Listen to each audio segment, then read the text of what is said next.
del purgatorio. Esto fue lo que hablamos desde un principio. Yo le dije a él qué tema le gustaría tocar y él me dijo, bueno, el que usted quiera. Así que yo escogí este tema y espero que este no sea el primero ni el último. Me gustaría que en la próxima vez, bueno, en este caso vamos a examinar los versículos que él utiliza para probar lo que es el purgatorio. Pues a mí me gustaría que si él quiere examinar mis versículos, pues si todavía dispone de tiempo para el día lunes, pues yo lo espero y podemos examinar que él examine los míos, y si no, pues verdad, aquí dejamos pero me gustaría que en el futuro podamos tratar de otros temas como sería la iglesia, la eucaristía, el papado, la salvación por fe y por gracia. Podemos tratar, ¿verdad?, el canon bíblico, muchas cosas, ¿verdad? Así es de que esa es la idea. Así que esperamos de que este diálogo sea muy edificativo para todos nosotros. Así que quiero darle tiempo a él para que también pueda él expresarnos, ¿verdad?, lo que él nos quiera decir. Gracias, hermano. Amén. Lo quiero mucho, lo aprecio mucho con todo mi corazón. Sí. Me da alegría poder compartir con el hermano Samuel, ya lo dijo él, por la forma, distinto a los demás. Y eso a mí me encanta, porque la gente dice que yo no peleo, yo solamente digo las cosas con firmeza, con capítulo y versículo y punto. A la persona no le gusta, entonces dice, entonces pelea. Y aquí vamos a compartir. Hermano Samuel, un saludo para los que lo siguen y un saludo también a los que nos siguen en las redes sociales. Hermano Samuel, yo simplemente quiero decirle a usted lo que las Sagradas Escrituras dicen sobre el purgatorio, y ya que usted lo crea o no lo crea, o que la gente lo crea o no lo crea, eso ya es de cada quien. Pero sí la argumentación. Nosotros dentro de la Iglesia Católica creemos que existe un purgatorio que no significa palabras, sino significa hecho, por ejemplo, donde va a purgar, donde va a pagar lo que hemos hecho si morimos en pecado. Y no se refiere a la palabra. La palabra no, porque sabemos que no existe. Se refiere al contenido. Sí. Entonces, en la Iglesia Católica encontramos algunos pasajes de las Escrituras donde nos da pie para creer eso. Entonces, al tenerlo en las Sagradas Escrituras, yo simplemente, como sacerdote del Altísimo, miembro de la Iglesia Católica, digo, bueno, ¿verdad? Aquí está. Hoy, pues, tener la oportunidad de demostrarnos a nosotros que eso no es así. Porque si algo compartimos, hermano Samuel, es que existe el cielo y que existe el infierno. Amén. Ahí estamos bien, ¿verdad? Sí. Y a eso quería. Ahí estamos bien. Yo no quiero que usted me decida del cielo ni del infierno. No. Porque de esa cosa yo me la acerco y ahí estamos en ignorancia, ¿no? No. Luego, usted puede decir, no estoy de acuerdo con el purgatorio, porque yo, Samuel, me parece que no, porque el teólogo fulano lo dijo, porque Sustano lo dijo, a mí me gusta la Biblia. Usted me puede citar aquí todo lo que usted quiera, incluso padre de la iglesia o concilio, lo que sea, y a mí me importan las Sagradas Escrituras y lo que enseña la iglesia es basado en las Sagradas Escrituras. Entonces, yo quiero que sea un compartir con la palabra de Dios, ¿sí? Con la palabra de Dios, donde usted me diga, mira, el purgatorio no existe por esto, aquí, ya. Y yo le digo, mira, el purgatorio existe por esto, y ya. La gente no lo puede creer a usted porque usted es una persona que se puede equivocar. Sí. Y no puede creer en mí porque yo soy una persona que me puede equivocar. Por eso tenemos como base las Sagradas Escrituras, que palabra de Dios no se puede equivocar. Entonces, usted me va a refutar con las Sagradas Escrituras. Y yo le voy a refutar con las Sagradas Escrituras. Y ahí pues la gente va simplemente a mirar y decide a quién le cree. A las Sagradas Escrituras, a la Sagrada Escritura, o a mí.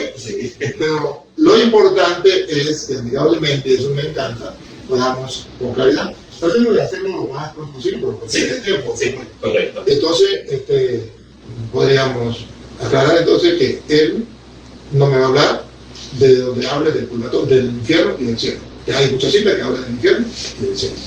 Me va a hablar donde diga que no existe el purgatorio, o demuestre que no existe el purgatorio. Donde yo le voy a mostrar donde la Biblia muestra que existe algo distinto al cielo y al infierno. Porque para él hay dos opciones después de la muerte: el cielo y el infierno. Sí. Para nosotros, la Iglesia Católica, nos encontramos una cita donde nos muestra que después de muerto no solamente existe el cielo y el infierno, sino que hay una tercera opción, que es la que él no acepta, que nosotros llamamos purgatorio, pueden poner el nombre que sea. Y yo le voy a mostrar con la Biblia que esa tercera opción existe. Ya Samuel dirá, bueno, ahí dice eso, pero yo no lo creo. Bueno, eso es su problema. Pero ¿está en la Biblia? Sí, está en la Biblia. Entonces, no sé, me permite, algo así. Vaya, si gusta me gustaría darle mi postura sobre, bueno, para que usted conozca mi base. Sí, mi base. Yo creo en el cielo como un lugar físico, como también en el infierno como un lugar físico en el corazón de la tierra donde estaba el hombre rico. Creo que el infierno es un lugar de castigo temporal donde van los condenados, como cuando una persona la arrestan y la meten a una prisión mientras recibe su sentencia final, la cual irá a pagar a una cárcel de máxima seguridad. Yo creo de que la palabra Seol, que es el hebreo para el infierno, y Hades, o Gehenna en el griego para también el infierno, que es el lugar donde van las personas que son condenadas. Creo de que hay un juicio en el momento de que nosotros morimos, de acuerdo a Hebreos capítulo 9 y el versículo 27, y es allí donde Dios decide si nos toca el cielo y el infierno, que son los dos lugares que yo creo que solamente existen, dependiendo si hemos aceptado el plan de salvación que Dios nos ofrece a través de la obra redentora y expiatoria que Cristo Jesús completó en la cruz del Calvario. En el tribunal creo también que hay un tribunal de Cristo donde el apóstol Pablo menciona en 2 Corintios capítulo 5 y el versículo 10 dice que es necesario que todos comparezcamos ante el tribunal de Cristo para que cada uno de nosotros reciba su pago de acuerdo a lo que hizo mientras estaba en el cuerpo, sea bueno o sea malo, y creo que ese tribunal de Cristo está explicado en el capítulo 3 de 1 Corintios. También creo de que existe otro juicio que se llama el juicio de las naciones, está en Mateo 25, donde habla de las ovejas y los cabritos, se va a dar antes de que entremos al milenio. Así que no creo que hay un purgatorio, creo de que fue el Papa Gregorio Magno en el 593 que lo inventó, influenciado por un filósofo griego, pero nos vamos a reservar para no salirnos de los versículos.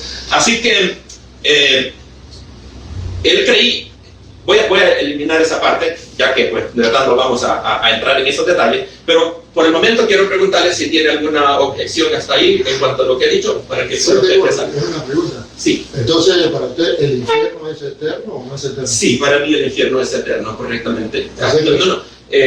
Para mí el infierno es el lugar donde van las almas en el momento en que mueren. El infierno está en el corazón de la tierra. Las personas van a permanecer allí hasta que se llegue el juicio final que nosotros encontramos en Apocalipsis, capítulo 20, del versículo. Para estar claro en eso, o sea, que cuando la persona muere y entra en el juicio final, esa persona está en el infierno. Pero ese infierno significa que el cuerpo está muerto en la tumba y el alma está en el infierno, en donde estaba el hombre rico. Entonces nosotros creemos de que del infierno las personas van a salir cuando se llegue el juicio final. Pero entonces no es eterno. No, porque van a ser lanzados al lago de fuego. El infierno es una cosa y el lago de fuego que encontramos en Apocalipsis es una cosa muy distinta. Entonces tú también crees en el purgatorio. Porque usted cree que existe algo antes del juicio final. Sí, es el infierno el que existe. Se lo llama infierno, lo llama purgatorio. Ya entendí, entonces yo también creo en el purgatorio, solamente que le pone otro nombre. En la Biblia le llama el Hades. Bueno, cuando traducimos el Hades en la Biblia es traducido como infierno. Entonces no tenemos nada que discutir. Entonces no tenemos nada que discutir. ¿Cómo no? No, porque para nosotros, no, porque para nosotros, y aquí está creo la confusión que usted tiene, para nosotros existe el infierno como algo que es eterno y de ahí no sale. Sí, existe el purgatorio, donde es algo parecido al infierno, pero que de ahí sí se sale. Sí. Y usted me está hablando de algo infierno que de ahí se sale. Sí, pero sí, y lo que nosotros llamamos infierno, entonces usted lo llama el juicio final o castigo eterno, no sé cómo lo llama. Sí, entonces lo que entonces estamos claros, lo que cambia son las palabras, pero el contenido es el mismo. Pero vamos a descifrarlo para que aclaremos esta cosa, a qué se refiere, porque pareciera que es lo mismo en cierto sentido, pero no es lo mismo en el final del día. Entonces, cuando la persona muere, nosotros creemos que todos los condenados van para el infierno. Ustedes creen que los que van para el purgatorio son los que, de acuerdo al numeral 1030 del Catecismo de la Iglesia Católica, son aquellos que mueren en la amistad y en la gracia de Dios, pero imperfectamente purificados. Y dice que después de la muerte es necesario que tienen que sufrir una purificación para que puedan recibir la santidad necesaria para poder entrar al cielo. Entonces, las personas que, de acuerdo a usted, van para el purgatorio son personas que están en gracia de Dios y han cometido simplemente pecados veniales. Entonces, pero nosotros creemos que los que van para el infierno son los que van condenados eternamente. Ellos van a salir del infierno para el juicio final en Apocalipsis capítulo 20, versículo 11 al versículo 15, y dice de que el Hades, como le leí hace un ratito, en el griego, ¿verdad? Es la palabra misma para el infierno, la Gehenna. el Seol es el mismo. Entonces, estas personas van a ser resucitados en el día del juicio final. Él dice, le voy a leer Apocalipsis 20, no tenía la cita ahí, pero se lo voy a leer. Vamos a ir primero, para que aclaremos eso, vamos a ir a leer lo que pasó en Lucas 16, ¿verdad? Dice que el hombre rico alzó sus ojos en el Hades, ¿verdad? Entonces vamos a ir a Apocalipsis capítulo 20 para que veamos de que el Hades va a entregar a los muertos que estaban en él en el día del juicio final. Entonces, para que sean juzgados, y el que no se halló inscrito en el libro de la vida fue lanzado al lago de fuego. Entonces, eso es lo que quiero que nosotros podamos entender la diferencia. Ya. Cuando vamos ahora, ya entendí, porque es lo mismo que enseña la Iglesia Católica. O sea, la Iglesia Católica enseña lo mismo. Hasta ahí vamos bien. Sí, vamos bien. Porque la cuestión es que la Iglesia Católica también dice que la gente que está en el infierno, ¿verdad? Sí, correcto. Esa persona también en el juicio final va a la tierra, como usted lo dice, la Apocalipsis. Pero todos van a salir al mismo tiempo, no es como en el van a ser juzgados. Sí, pero no es como en el purgatorio. En el purgatorio una persona va por tiempo corto, ¿verdad? A lo mejor van por 100 años, 200. Ahora, la cuestión es esta. Yo noto, a mi modo usted me va a aclarar. Sí. Lo mismo que usted habla de que hay alguien que la persona va a morir y va a ir a un lugar, llamémoslo lugar, pero así para entenderlo, y después va a ir, si se condenó, va a un lugar y después va a resucitar para la condenación eterna, que nadie entrega su muerte. Sí, correcto. Eso también perfecto, vamos bien, y eso es lo bonito. Cuando vamos a la verdad, vamos bien. Yo sabía que el tiempo no iba a ser perdido. Pero donde yo creo que no hay diferencia, solamente que usted está tirando totalmente. Pero lo que yo creo que está la diferencia, claro, esta doctrina que usted está enseñando no es igual a los protestantes normales. Es una doctrina distinta. No, yo he crecido. Yo tengo 26 años trabajando. Explíqueme, ahí me ha agarrado el curso. Mire, yo voy a explicar, por eso estoy sorprendido. O sea, primera vez que encuentro esa doctrina. Primera vez. Porque yo tengo 26 años trabajando con protestantes. ¿Y cuál es la doctrina protestante? La doctrina protestante es: muerto el perro, se acabó la sangre. No, esos son los testigos de Jehová. No su iglesia. No su congregación, no. Estoy hablando de otros cristianos evangélicos, porque no sé cuál. Dentro de ellos también están los testigos de Jehová. Pero ellos sí son los que dicen eso. Claro, sí, ellos enseñan eso. Pero la mayoría, no todos, porque ya creo que no todos. Y por eso que quería. Por eso quería yo esta conversación, porque sabía que esos conceptos no estaban correctos. No, claro. Entonces, ¿qué pasa? Que usted a la lechosa la llama papaya.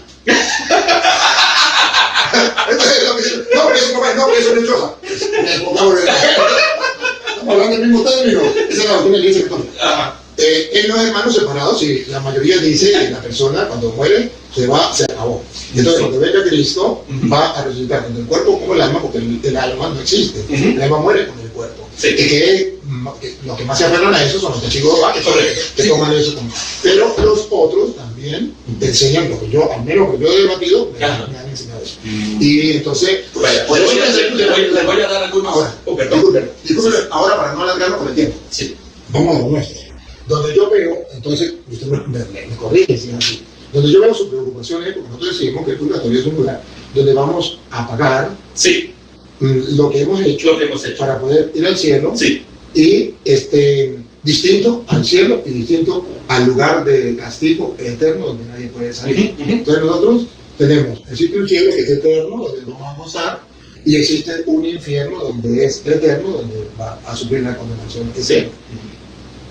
Nosotros miramos en la Sagrada Escritura que hay otra opción, que es donde usted va a pagar lo malo que ha hecho, que no pudo ser purificado, como usted mismo decía, que mueren gracias a Dios, pero no completamente purificado. Sí, eso dice el catecismo, no lo digo yo. Yo solo le digo que es lo que dice el número 130 del catecismo. Entonces, eso es lo que yo quiero mostrarle, y entonces, ahí entonces creo que está la diferencia, va a estar la diferencia. Para usted, o para su iglesia, o sea, no existe ese lugar. No existe ese lugar. Me gustaría terminar de leer lo que quería para que procedamos. El juicio del gran trono blanco, para nosotros el juicio final se le llama final porque hay muchos juicios a través de la historia. Podemos relatar un montón. Por ejemplo, tenemos el juicio del que habla Pablo de 2 Corintios 5:10, donde dice que es necesario que todos comparezcamos ante el tribunal de Cristo. Y tenemos también el juicio de las naciones en Mateo 25, que es antes de entrar al milenio. Se le llama el juicio final porque es el último de todos. Ya aquí no hay más. ¿Okay? Entonces voy a leer lo que dice Apocalipsis 20:11-15. Dice: y vi un gran trono blanco y al que estaba sentado en él, delante del cual huyeron la tierra y el cielo, y ningún lugar se encontró para ellos. Y los muertos, grandes y pequeños, de pie ante Dios, y los libros fueron abiertos, y otro libro fue abierto, el cual es el libro de la vida. Y fueron juzgados los muertos por las cosas que estaban escritas en ellos, según las obras. El mar entregó los muertos que habían en él, personas que murieron en el mar y nunca las encontraron. El mar los va a regresar para que sean juzgados. Dice de que y la muerte, el sepulcro, y el Hades, que es el infierno, entregaron a los muertos que habían en ellos y fueron juzgados cada uno según sus obras. Es necesario que resuciten porque la persona tiene que presentarse delante de Dios con el cuerpo mismo que cometió el delito, entonces para que sea juzgado perfectamente. Entonces dice: y la muerte y el Hades fueron lanzados al lago de fuego. Entonces en este caso estaríamos hablando de que los muertos son juzgados y el infierno, en este caso, si fuera el purgatorio, pues el mismo purgatorio va a ser lanzado al lago de fuego, que a el lago de fuego se le llama la muerte segunda. Al infierno nunca se le llama la muerte segunda en la Biblia. El lago de fuego aparece simplemente 5 veces en la Biblia. La primera vez la encontramos en Apocalipsis 19:20, después las otras 3 veces la encontramos en este pasaje que leímos, y la última vez está en Apocalipsis 21:8. Entonces, para nosotros ese es el lado donde el hombre rico levantó los ojos. Ahora, ¿dónde cree usted que estaba entonces el hombre rico? ¿De acuerdo a lo que usted cree, estaba en el purgatorio? Pues ahí dice que estaba condenado, y si estaba condenado, muestra la Biblia de nosotros desde el infierno, que es la condenación. Entonces, bueno, esa la presenta de la que nosotros creemos. Mi pregunta es: ¿si el hombre rico estaba en el purgatorio o el hombre rico estaba en el infierno condenado para siempre? Ahí habla de un lugar de tormento. De acuerdo, pero el purgatorio es temporal, porque de acuerdo a sus enseñanzas... Ahí no dice si era temporal o no. No, yo le pregunto a usted. Es que ahí no dice. Ahí dice que estaba en el lugar de tormento. Entonces sería el infierno. Puede ser infierno, puede ser purgatorio, porque los dos son lugares de tormento. La diferencia es que el uno es eterno y el otro no. Entonces ese es el detalle. Que no sabemos si es el infierno o el purgatorio donde estaba allí. Ok, pero vaya, el infierno es un lugar, ¿verdad? Estamos de acuerdo que es un lugar. Llamémoslo así para sí. Porque la cosa es de que el Papa Juan Pablo II, en su audiencia general el 4 de agosto de 1999, él citó al hombre rico, a Lucas 16, diciendo de que ese es un lugar donde no hay salida, de que las personas que están allí están condenadas para siempre. Y él hizo referencia a Lucas 16, delante hablando del hombre rico. Perfecto. Y yo estoy de acuerdo con la postura de él. Perfecto, está bien por eso. Pero allí se puede interpretar que puede ser el infierno, puede ser el purgatorio.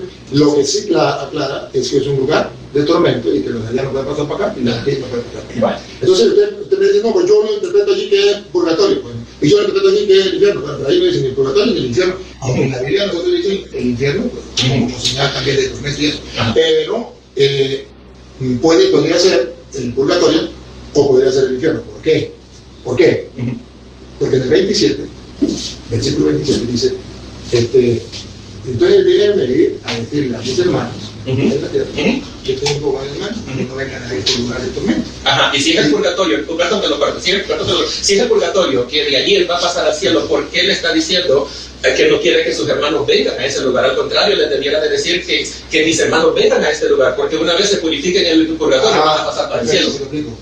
Porque él no quería que sus hermanos fueran a ese lugar, porque sus hermanos, si no cambian, pues no pasa ahí, si en el purgatorio igual. ¿Cuál sería la intención? De que fueran directamente al cielo. Esa es la intención de todos, es de lo que Dios quiere, que todos los hombres se salven. Entonces, la intención de Dios sería que sus hermanos fueran al cielo. Pero en vista a cómo ve que está su comportamiento, pues él no quiere que vengan a este lugar de tormento, y por eso, si alguien vaya a predicar, ellos se convierten y pueden ir al cielo, en el lugar de tormento. Existe una pregunta, ahí está la respuesta. Pero lo que sí, antes de que se nos acabe el tiempo, lo que sí yo quiero mostrarle, ¿por qué nosotros creemos en el purgatorio? Y solo que si usted me ayuda con la Biblia, yo se lo agradezco. Entonces, para que ¿Puedo aclarar un poquito nomás allá antes de que pasemos el texto? Sí, la cuestión, sí lo acepto. Pero la cuestión es que entre usted y yo vamos a mirar los textos bíblicos y analizamos, y déjeme exponer qué es lo que yo creo y ya usted dirá, no estoy de acuerdo. Sí, no pasa. Solo quiero asegurarme de que la postura suya es la postura oficial de la iglesia, ¿verdad? De que usted no vaya a tener una postura que la iglesia no está de acuerdo. Porque el Papa Juan Pablo II, en la audiencia general del 28 de julio de 1999, dijo de que el purgatorio no es un lugar, sino que es un estado del alma de la persona. Mire, lo que sea un lugar o no un lugar, eso no lo vamos a discutir ahorita. Ahorita vamos a discutir si existe o no existe. Listo. Ajá, porque si es un estado... Pero no perdamos el tiempo si es un estado o si es un lugar, eso no lo perdamos el tiempo. Ajá. Pero vamos a estar... Pero de ahí depende todo. No. Porque si es un estado del alma...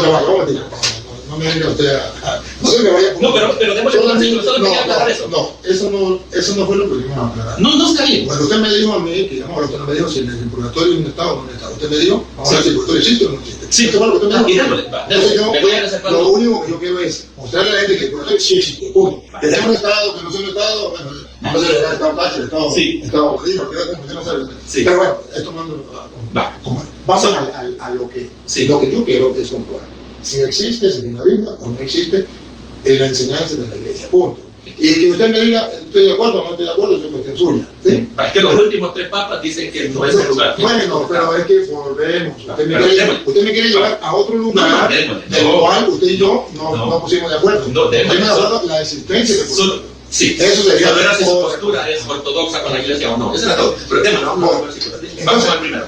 Yo quisiera que viéramos así el porqué, ya usted puede buscarle su explicación, pero le doy el principio de la iglesia católica. Comenzamos la cuestión del libro, ¿verdad? Mateo 5:25. Si me permite leer. Sí, que se la leo. Ahorita, veo. Mateo 5, 25 y 26, ¿verdad? Ajá. Ahorita.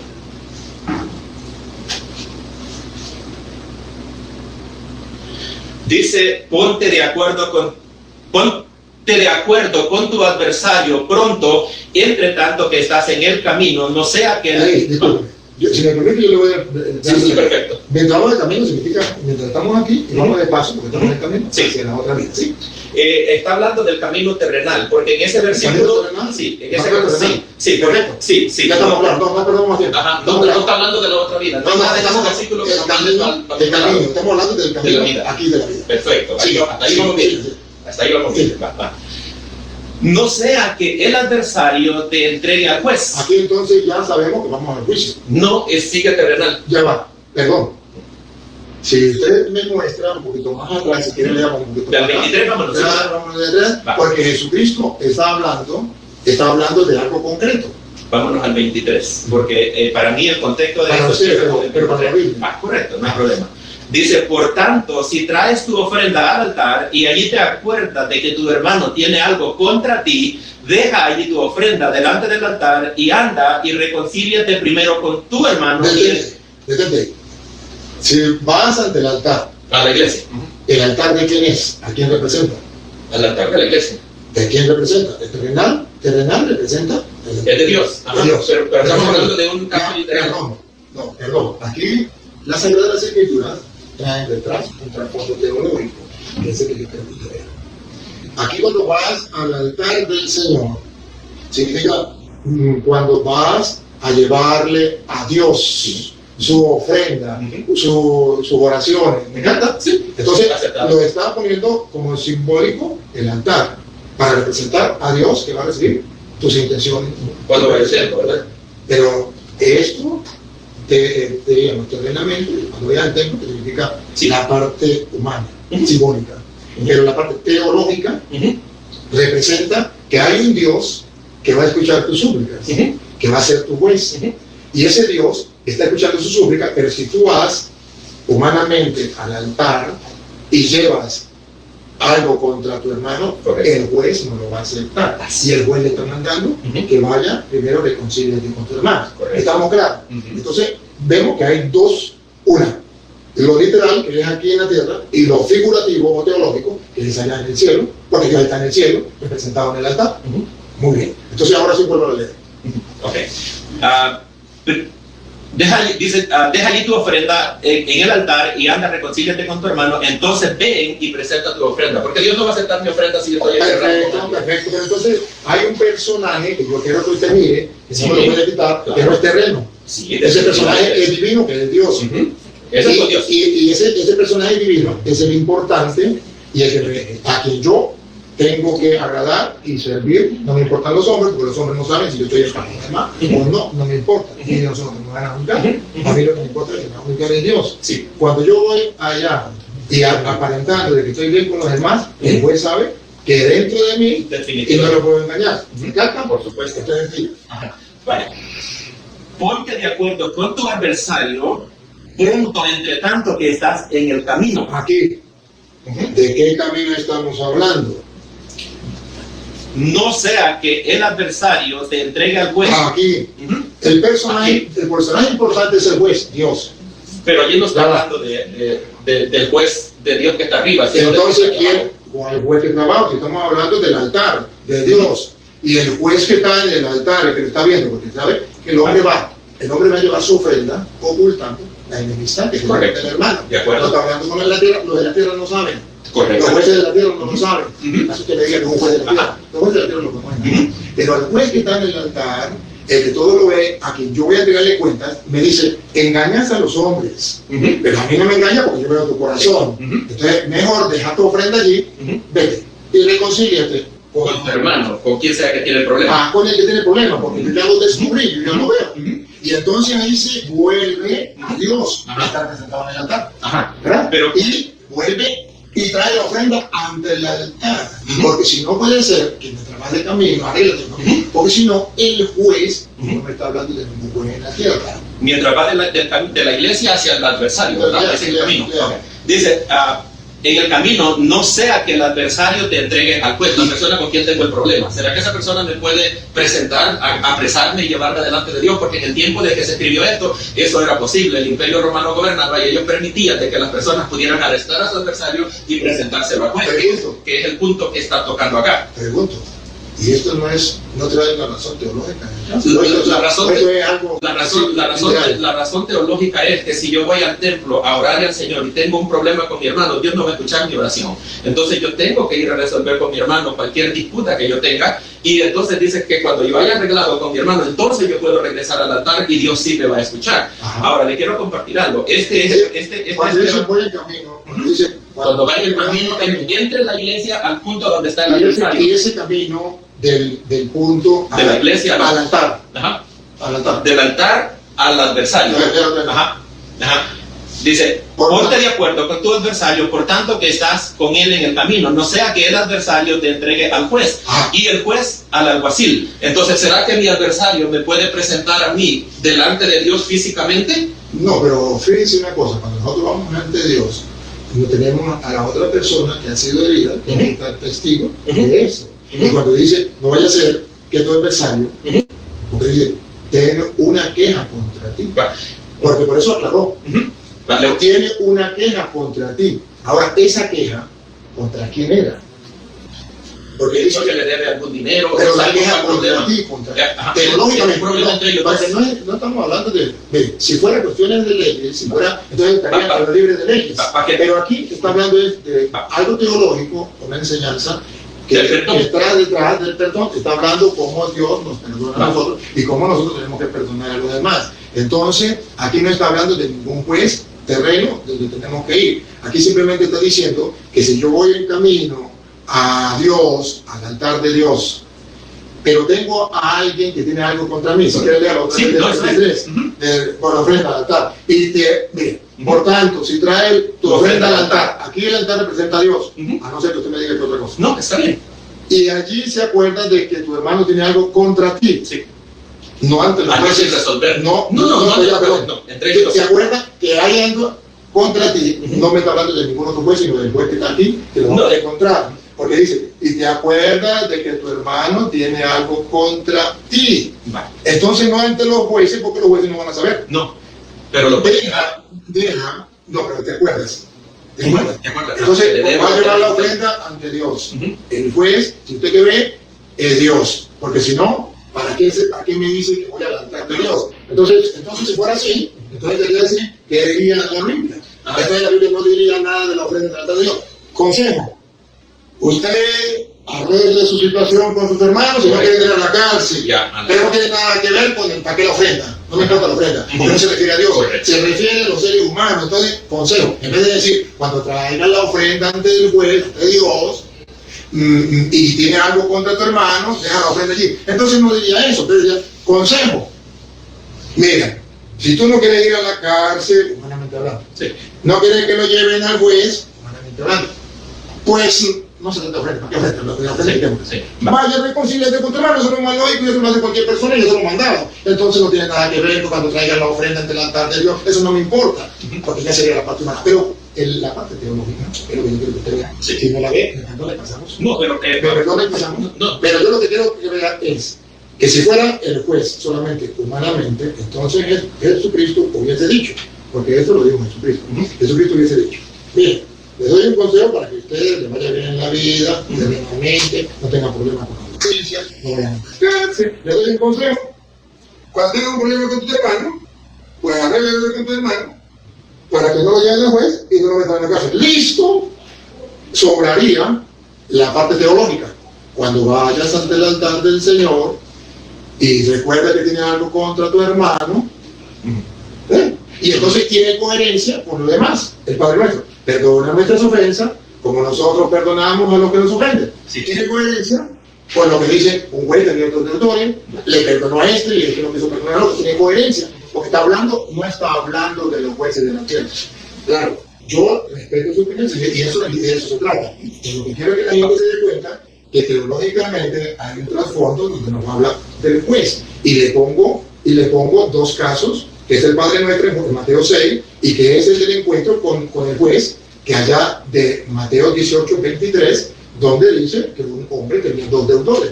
Ya no estamos cambiando de tema, es Mateo 18, pero quisiera que terminemos este. No, pero solamente es para... Ya estamos cambiando de tema. Sí, gracias. Sí. Pero solamente es para reforzar que no se refiere a un juez material, sino se refiere a Dios. Por tanto, si fuera juez material, usted simplemente encontraría algo sin referencia al altar de Dios. Punto. Ya sería simplemente cuando vayan a un juez, pues se reconcilia con tu hermano y ya no hay ningún problema. Pero aquí, para razón teológica. Entonces yo termino de darlo y le doy paso a usted, porque ya veo que ahí solamente está, nos vamos a quedar en que usted dice que es un juez terrenal y un juez celestial, pero la gente tiene capacidad de pensar y de análisis. Seguimos aquí. Vamos a seguir con lo mismo. Solo quiero cerrar porque es que dejamos a medias esto. Usted sabe de que los evangelios Mateo, Lucas y Marcos es lo que nosotros llamamos los evangelios sinópticos. Sí. Sinópticos quiere decir que lo que dice en un lado se repite en otro. De los 4 evangelios que nosotros tenemos, el primer evangelio en haberse escrito fue el de Marcos, y ahí los demás copiaron ciertos porcentajes, unos 40-60%. Entonces, debido a que estos evangelios son sinópticos, Mateos con Lucas nos da el mismo relato, y Lucas nos va a sacar de este lío que nosotros tenemos y va a quedar esto a la vista de todo el mundo, las cosas como son. Lucas capítulo 12, versículo 57 adelante nos relata lo mismito que nos está diciendo Mateo 5, 25 y 26, se lo voy a leer. Dice: ¿Y por qué no juzgáis por vosotros mismos lo que es justo? Cuando vayas al magistrado con tu adversario, procura en el camino arreglarte con él. No sea que te arrastre al juez y el juez te entregue al alguacil y el alguacil te meta a la cárcel. Te digo que no saldrás de allí hasta que hayas pagado la última blanca. Entonces nos está diciendo que nosotros podemos ser jueces de esta situación sin necesidad de ir a los jueces terrenales. Entonces aquí lo que está hablando es de relaciones humanas, al menos de que nosotros tomemos el puesto de Jesucristo, que es el juez, porque aquí nos dice que nos vamos nosotros. Y es lo mismito, permítame, déjame cerrar. Y es lo mismito que usted va a encontrar en 1 Corintios capítulo 6, del versículo 1 hasta el versículo 6, donde el apóstol Pablo le dice a los corintios de que ellos deben de juzgar las cosas entre ellos mismos, que por qué tienen que ir delante de los jueces paganos y mundanos a dar mal testimonio, porque nosotros como cristianos predicamos un evangelio de amor. Pero ¿qué hacemos nosotros peleándonos delante de un juez pagano? Que sería lo peor que podemos hacer nosotros para la causa de Cristo Jesús.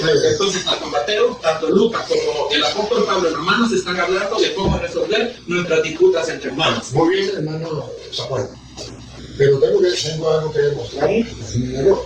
Cuando me hablan de los sinópticos, cada uno, a pesar de que narra la misma vida de Jesucristo, cada uno tiene su diferencia. Si usted compara San Mateo capítulo 1, la genealogía de Jesucristo, con San Lucas capítulo 3, la genealogía de Jesucristo, a pesar de que los dos traen la genealogía, no son iguales. Y lo voy a explicar por Perdón, sí, perdón. Pero es para mostrarle que, sin embargo, cada uno trae su enseñanza. Y si usted ve la bienaventuranza, la bienaventuranza de San Mateo, sí, es distinta a la de San Marcos. La de San Mateo dice, dichosos los pobres de espíritu, porque ellos ven el cielo. San Lucas dice, dichosos los pobres, no dice el espíritu, a pesar de que son sinópticos. Hay cosas en los sinópticos que cada uno se enfoca en, pero para entenderlo, si usted me mira a San Lucas, y San Lucas está poniendo esa comparación, entonces yo le leo el contexto, entonces no me lea el 23, léame el 21, porque desde el 21 aclaramos si está hablando aquí en la tierra o allá en el cielo con Dios. Déjame el 21, porque entonces aquí ya quedamos clarito, ya usted verá si lo cree o no cree, que cuando Jesús está hablando, no está hablando del juez, de que usted me habla de San Lucas. A pesar de que trae esta enseñanza, San Mateo aclara en el versículo 21. No puedo seguir si no me lee el 21. Sí, porque el 21. No puedo seguir. Después, déjame el 21, porque en el 21 usted va a descubrir si es el juez de aquí o si es el juez de allá, de qué está hablando. Porque el 21 está claro. ¿Qué es el 21?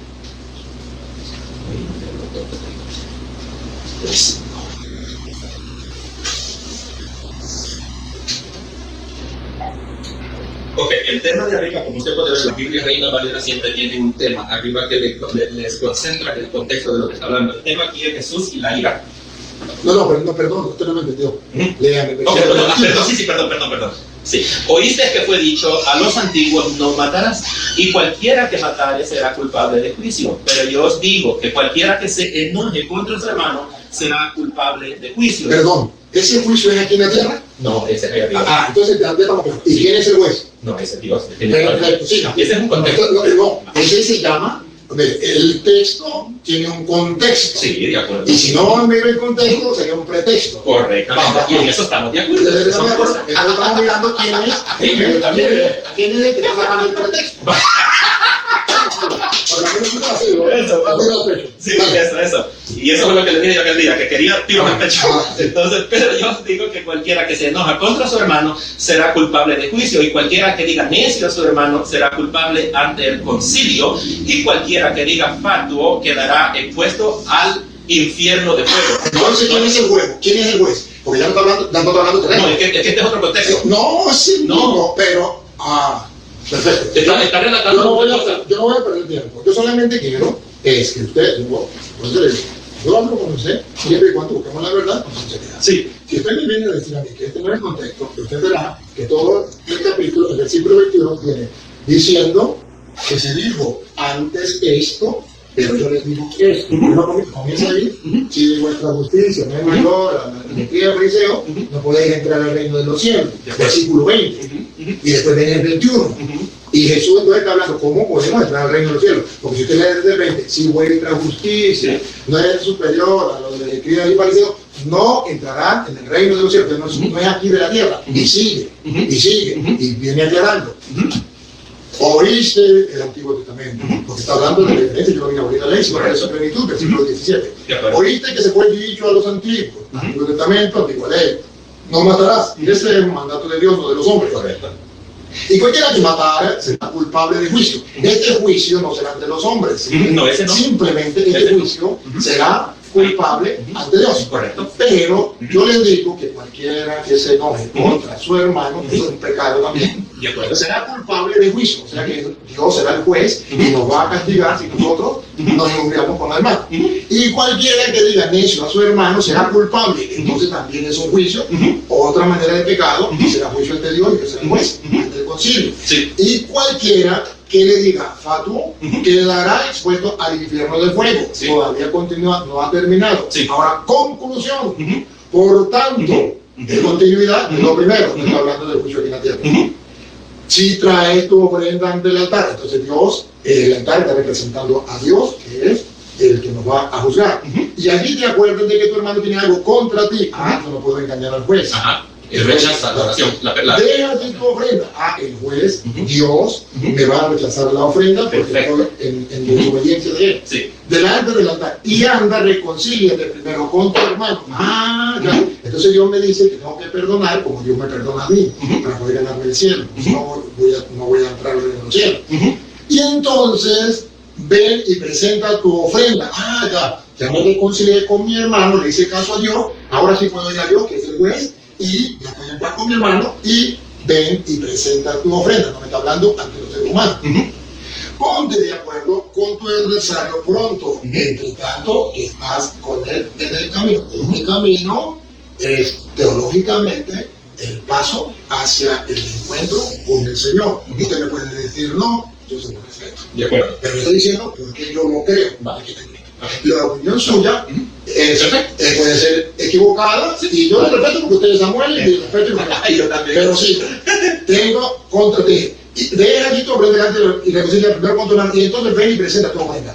Ponte de acuerdo con tu adversario pronto, entre tanto que estás en el camino. No sea que el adversario te entregue al juez. Aquí está colocando un simbolismo de lo que es aquí en la tierra, que va a ser como allá en el cielo, porque aquí atrás dijo, lo llevarán al concilio, que ante el concilio aquí en la tierra, para figurar lo que era el cielo.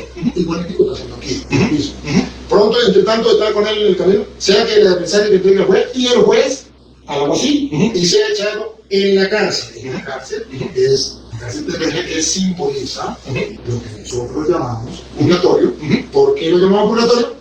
De cierto te digo que no saldrás de allí hasta que pague el último cuadrante. O sea que saldrás de allí cuando pague el último cuadrante. Eso, en la ley de los abogados, se llamaba purgar una pena. Entonces, había pena temporal y había pena, como ustedes dicen, como el Chapo, creo que le dieron la pena perpetua, y hay otra pena que es particular, o sea que es más corta, ¿sí? De ahí saldrá cuando pague el último cuadrante. Entonces, ahí. Y ya que usted no crea, ya que usted no lo crea, ya que usted le dé otro significado, yo lo respeto. Y la audiencia lo está escuchando. Entonces ahí es donde nosotros decimos, no es el infierno, porque del infierno no sale, más bien va a resucitar del infierno para ir al lago de fuego. Correcto. Entonces de ahí no sale. No, no sale. Tampoco es el cielo, porque el cielo no va a pagar nada. Entonces, necesariamente ahí debe existir, según la lectura, y vamos a la lectura, debe existir una tercera opción. Déjame, y ahorita también le gusta, porque este cosa no es. Sí. Voy a la segunda. Pero quisiera responderle a lo que leí yo. Si quiere, ahorita usted le da la interpretación y yo me callo. ¿Por qué? Por razones de tiempo. No solamente estoy haciendo mi interpretación, usted y yo no nos vamos a poner de acuerdo, sino yo solo quería preguntarle de lo que usted chico. Usted toma ahorita y usted da la interpretación. Déjenme poner. Yo no le quiero preguntar, no voy a interpretar nada, solo voy a preguntar. Bueno, pero déjenme poner, porque si no, no vamos a poner el tema de purgatorio. La segunda parte viene en Mateo, el mismo, Mateo 18, 23. Pero entonces ya no estamos saliendo. Yo quiero que se vea es que ya no estamos yendo a otro pasaje. Quiero hacerle la pregunta y nos volvemos a intentar. Dice, solo una pregunta. Ok.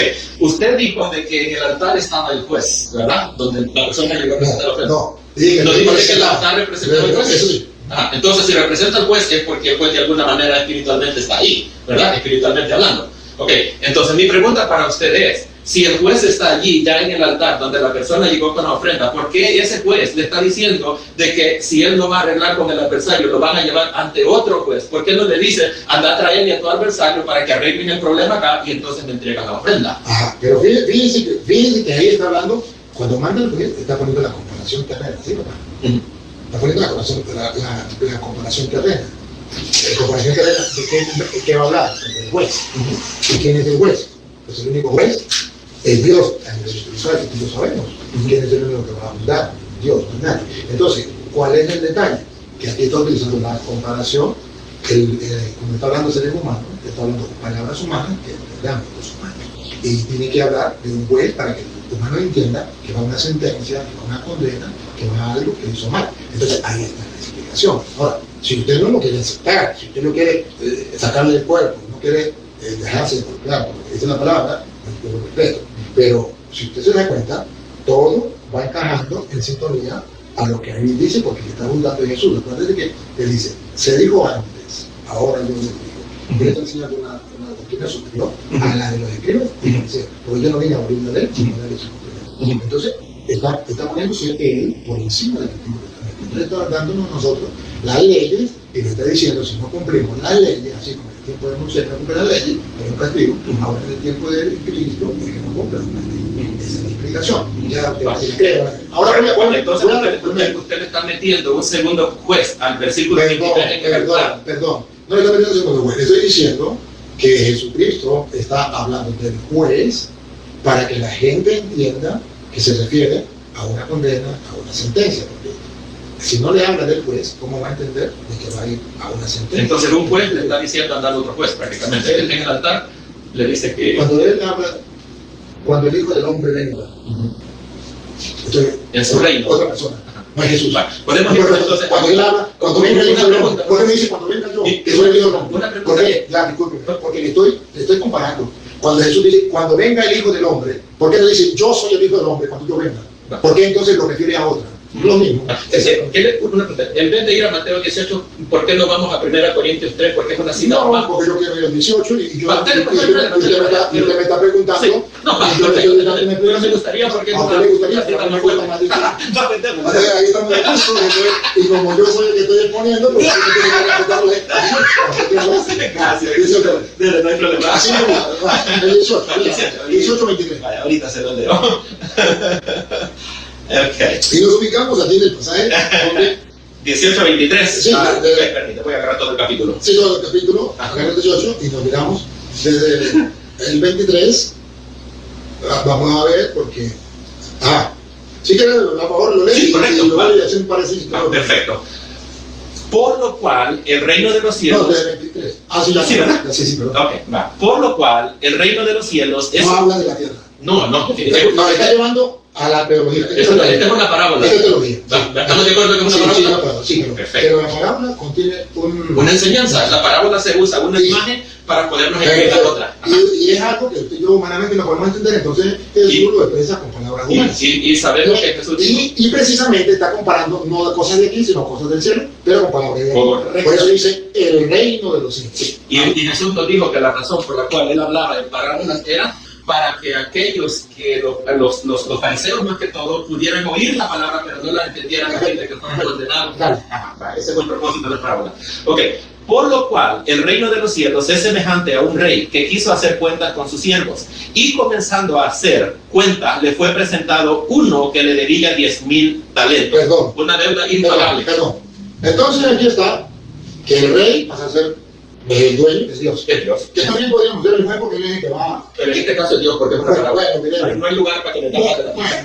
No. Pero yo lo que quiero es que en este caso el rey pues es Dios porque la palabra le está trasladando a Dios. Y los siervos, pues nosotros. Tuve que darse cuenta con sus siervos, plural. Sus siervos. Pues los siervos somos todos nosotros. Correcto. Sí, perfecto. Okay. Y comenzando a hacer cuentas, le fue presentado uno que le debía 10,000 talentos. ¿Eso fue la mención o qué? No, bueno. Es una comparación. Déjame explicar, déjame explicar. La comparación es terrenal, pero los resultados son Pero a este, como no pudo pagar, ordenó su señor venderle y a su mujer e hijos todo lo que tenía para ellos. Para saltar. Sí. Aquí lo mismo que le vimos de Romanos 3:23, todos somos pecadores. Perfecto, ese es el contexto. Sí, estamos de acuerdo. Ese es el contexto correcto. Todos somos pecadores. No hay cómo pagar. Es una deuda. Chócala. Hay una diferencia. La diferencia es donde va el artículo de usted de la risa. Vamos a ver, o nos reímos juntos.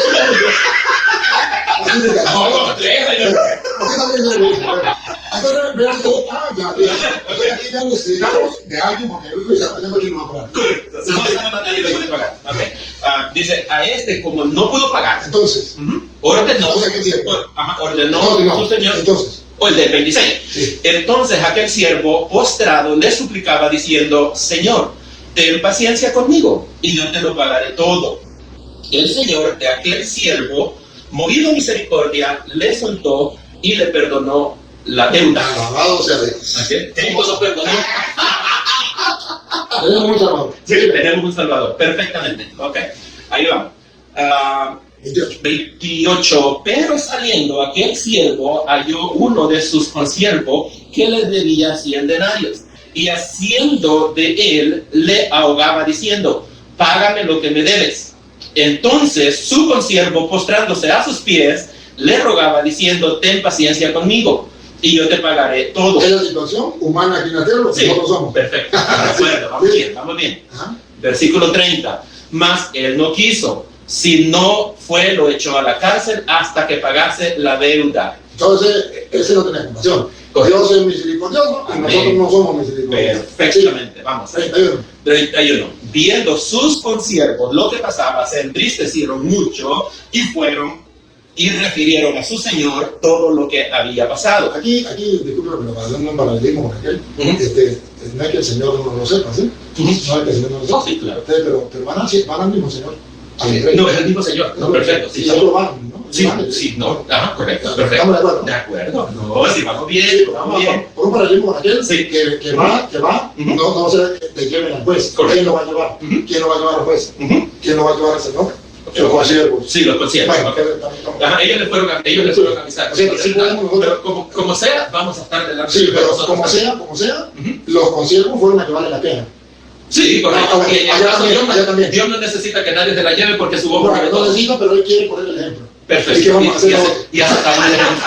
Lo puso allá, no voy a hacer que te traigan al juez. Sí, ¿eh? perfecto. Puso el ejemplo de él, pone aquí. Sí. Perfecto. Dice 33, ¿verdad? Sí, 32. No, 32. Entonces, llamándole su señor. Ahí, el llamándole es cuando nosotros decimos, muere. Ajá. Cuando la persona muere. Sí, perfecto. De acuerdo, de acuerdo. Ok. Y llamándole su señor, le dijo, siervo malvado, toda aquella deuda te perdoné porque me rogaste, ¿verdad? Así como nosotros le rogamos, le pedimos perdón, Señor, perdona mi pecado, y Dios nos perdona, ¿verdad? Amén. Pero nosotros no queremos perdonar al hermanito. Entonces dice, ¿no debías tú también tener misericordia con tu consiervo como yo tuve misericordia de ti? Pero más lógico. Ahí está. Ahí está, Porque Él nos ya. perdonó una deuda impagable. ¿Y cómo no vamos a perdonar las ofensitas chiquititas, verdad? De nuestros hermanos. Entonces dice, su señor, enojado, lo entregó a los verdugos. Oh, mire, me parece lo mismo, ¿no? Ajá, Parece lo mismo allá. ajá, Que lo entregó a. ajá. Sí, El sí. juez lo entrega al alguacil, lo entrega Lo entregó a su verdugo hasta que pague todo lo que le debía. hasta que pague Ujú, todo lo que debía. ujú. Ay, ¿y después qué? Sí. Así también mi Padre Celestial hará con vosotros si no perdonáis de todo corazón cada uno a su hermano sus ofensas. O sea que entonces dice, porque me rogaste, no debía también tener misericordia de un siervo. Como yo no misericordia. Entonces, su señor, que es el juez, enojado, lo entregó a los verdugos. Terrenales. Aquí, entonces, Los verdugos terrenales ahí. no, ya va. Bueno, ¿dónde dice terrenales? No, digo yo porque está hablando usando una parábola, está usando un Sí, ejemplo terrenal pero ¿cuál es? para reflejar. Entonces, El verdugo es cuando llega en lugar de tormento, como el hombre rico. Entonces, como aquel del 25, del 5:25, de que hablaba que lo metería a la cárcel hasta que caiga el último centavo. Ajá. Entonces su señor enojado lo entregó a su verdugo hasta que pagase todo lo que debía, o sea, no es eterno. Pero era una deuda impagable y como la deuda es impagable, él no sale de ahí. Perdón, la primera era impagable. Ajá. Ajá, la primera era impagable. Ujú. Esa la pagó Cristo. La grande, la de aquí. Ya, ¿y de qué hablamos? Ajá. La de aquí. No, pero la de aquí. No, aquí hay dos. Ajá. Aquí dos deudas. No, aquí son dos personas distintas. No, dos deudas. Es una misma persona. No, una debía bastante y una debía 10,000. Perdón. Tenemos Hay dos deudores. Tenemos dos deudores y dos deudas. O tres deudas, si quieres. Uno tiene dos deudas.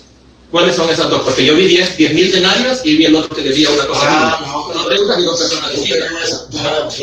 Démosle. Aquí mismo, aquí mismo. Busquemos la otra deuda. La primera. Ajá. Tenía el Señor venderle a este, como no pudo pagar, El que debía 10,000 talentos. es la primera deuda.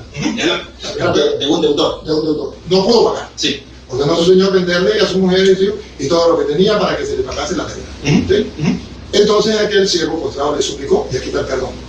Fue perdonado. Perdonar la deuda de los 10,000 talentos. Eso. Vamos con el otro deudor ahora. Ahora, pero saliendo aquel siervo, halló a uno de su consiervo que le debía. Sí, el denario. Esa es la deuda pequeña del otro deudor. Ajá. Y ahora pregunto.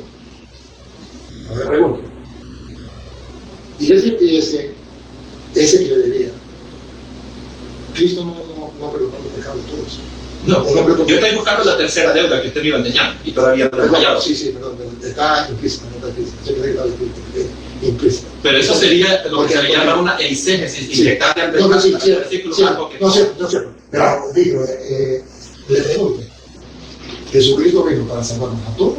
Pero estamos cambiando de tema. No, está regresando, sí. Yo necesito, esa deuda no está. No está implícita. Implícita sí. ¿Por qué implícita sí? Porque Jesucristo llama a la deuda. Ok. ¿Sí? Pero aquí, ¿cómo está implícita en ese pasaje? No.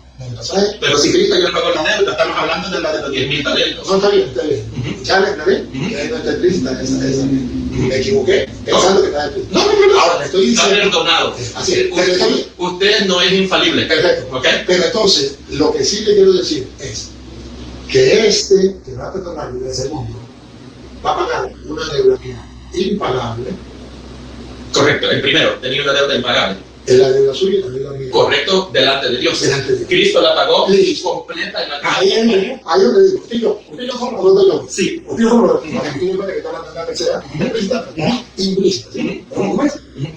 Bueno, no está clara allí, pero usted y yo la damos.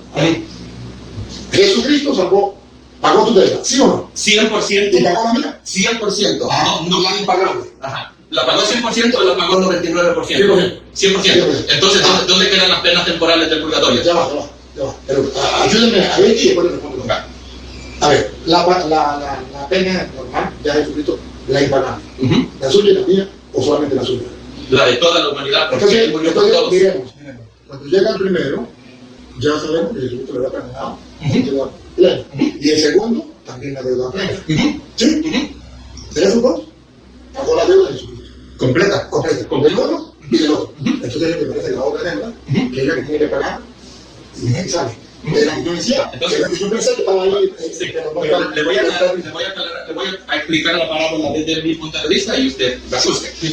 Aquí lo que está diciendo el Señor Jesucristo es de que Él nos ha perdonado a todos nosotros porque la obra expiatoria de Él fue completa, dice Hebreos 10:14, que con una sola ofrenda hizo perfectos para siempre a los santificados y que Cristo se ofreció de una vez por todas y para siempre obteniendo eterna redención para todos nosotros. ¿Ok? Estamos de acuerdo. Dice 1 Juan 1:7 que si andamos en luz como Él está en luz, tenemos comunión los unos con los otros y la sangre de Jesucristo su Hijo nos limpia de todo pecado. Entonces eso incluye la pena temporal del purgatorio. Ok, pero le quiero explicar ahora qué pasa ahí. Si Cristo me ha perdonado mis pecados y yo ahora soy salvo, pero si yo no perdono a mi hermano, el hecho que yo no perdone a mi hermano, eso está demostrando que realmente yo no he sido perdonado por Dios, o Dios no, aunque Dios me perdonó, Dios no me va a perdonar al final, porque yo debiera demostrar el mismo amor que Dios tuvo para mí con mi hermano. Y si yo la Biblia dice que el que no ama a su hermano está en tinieblas y todavía no le ha amanecido. Entonces ahí está pagando. Entonces quiere decir que ahí viene otra pena, que es donde nosotros le pedimos perdón a Dios, a pesar de que ya Cristo nos salvó. ¿Verdad? Pues ya Cristo nos salvó. Sí, estamos salvos. Él lo hizo completo. Pero sin embargo, a pesar de que estamos salvos, si yo pecamos, ¿sí o no? Definitivamente. Pero si estamos en luz, como dice Pablo 7. Sí, pero ya va, perdón. ¿Nos pecamos o no pecamos? Por supuesto. Entonces necesitamos otro perdón. Pero el perdón de Él fue perfecto y dio la bendición siempre. Estamos de acuerdo. Eso estamos de acuerdo. Hijitos míos, si alguno ha pecado, abogado tenemos. Pero yo no he dicho que no. Yo no he dicho que no. Yo estoy de acuerdo que ya todos somos salvados. Ahora, lo que estoy diciendo es que si usted vuelve a pecar y no se arrepiente, ¿necesita perdón? Yo tengo que arrepentirme. Yo tengo que arrepentirme para que Él me perdone. Y mucha sangre le da del perdón. La pregunta, no me hable de otra cosa. Escucha. Si usted peca, sí. Otra vez. Sí. Después de que voy a bajar. Y de que quito la semana. ¿Usted necesita perdón? Sí. Todos los días. Entonces, ahí es lo que yo le quiero decir. Sí. Y no me salgo por otro lado. Yo quiero decir que Jesucristo nos salvó, pero nosotros a pesar de eso pecamos y necesitamos. Pero la sangre nos limpia. Sí, constantemente. Necesitamos la gracia es pasado, presente. Eso estamos claros, porque se vuelve payaso y eso ya estamos claros. La pregunta es, ¿necesitamos el perdón? Definitivamente. Ahora sí, seguimos. Seguimos. Pero siendo aquí, entonces su consiervo, entonces su consiervo postrándose a sus pies le rogaba, dice ten paciencia conmigo y lo pagaré todo. Mas él no quiso, sino fue y le echó a la cárcel hasta que pagase la deuda. ¿Sí? Malo. Viendo su consiervo lo que pasaba, se entristecieron mucho y fueron y refirieron a su señor todo lo que había pasado. Entonces, no. escuche, entonces, llamando a su señor, le dijo, al primero, al primero, sí, correcto, al que él se lo había perdonado. Al que no se había equivocado, usted no estoy equivocado. Ahí está Cristo. No, yo pensé que no estaba. No, es lo mismo que ya explicamos. No, porque mire, está llamando al que ya le perdonó. Ajá. Al que ya le perdonó. Por eso yo le decía que no se habla. ¿Para qué se me dice? En un momento, no, tres. ¿Sí? De la misma persona. De la misma persona son dos. Ok, ¿cuál es la primera? La primera. La de 10.000 talentos, ¿va? Sí, la de 10.000 talentos. 10.000 talentos es la primera deuda. Ajá. Ok, va, la 10.000 talentos. Ok, primera deuda de esa persona. Sí. Ok. Va, ¿Ya le pagó o no le pagó? No la pagó porque se la perdonaron. Se la perdonó. Ahora bien, pregunto, ¿quién se encontró con el amigo? El perdonado.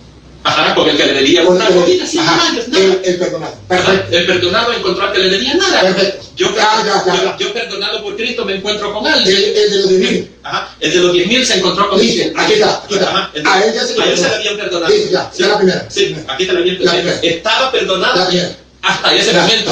Hasta ese momento. Ajá. La primera. Perdonada. Primera. Sí, me dijo dos. Sí. Primera, perdonada, ¿verdad? Entonces su consiervo, postrando de su piel, le rogaba. Mas él no quiso, sino fue y le echó en la cárcel hasta que pague su deuda. Viendo su consiervo lo que pasaba, se entristecieron mucho, fueron y le refirieron a su señor todo lo que había pasado. Entonces llamándole su señor, ¿a quién llamó? ¿A quién te llamando? Al deudor que le perdonó lo que hizo. Ajá. Llamándolo, su señor. Entonces, llamando a su señor, le dijo, siervo, malvado. Toda aquella deuda te perdoné. Ya le perdonó. Aquí está la perdonó. Porque me rogaste. ¿No debías tú también tener misericordia de tu consiervo, como yo tuve misericordia de ti? Ahora, vuelve a pecar, no teniendo misericordia con el otro. Vuelve a pecar, comete el pecado. Entonces, su señor, enojado, se enoja. Ya no contra la primera deuda, porque ya se la perdonó. La segunda. Se enoja. Le entregó a los verdugos hasta que pagase toda la deuda que debía. ¿Cuál deuda? Los mismos 10.000 que le había perdonado. No, señor. Yo no señores, vean la sinceridad. Yo no, Samuel, aquí apelo a la sinceridad. ¿Cuántas veces? La segunda. Entonces, llamando a su señor, le dijo, siervo, malvado, toda aquella deuda te perdoné. Esa es la primera. Esa ya está lista, está sanada. Esta está sanada. Porque me rogaste. Está sanada. ¿No deberías tú también tener misericordia de tu siervo? ¿Qué está reclamando aquí? ¿Qué está reclamando? Que hiciera lo mismo que había hecho. No, aquí. Tener misericordia. Este es el pecado. No tener misericordia le adeuda. Es otra deuda. No tiene misericordia. Papá, ya va. Usted dice que no está bien, pero la gente escucha. ¿No deberías tú también tener misericordia? ¿Qué le está pidiendo? Que no tuvo. ¿Qué es el castigo? ¿Cuál es la culpa? No tuvo misericordia. No debía, mire el reclamo. ¿Por qué le reclama a una deuda?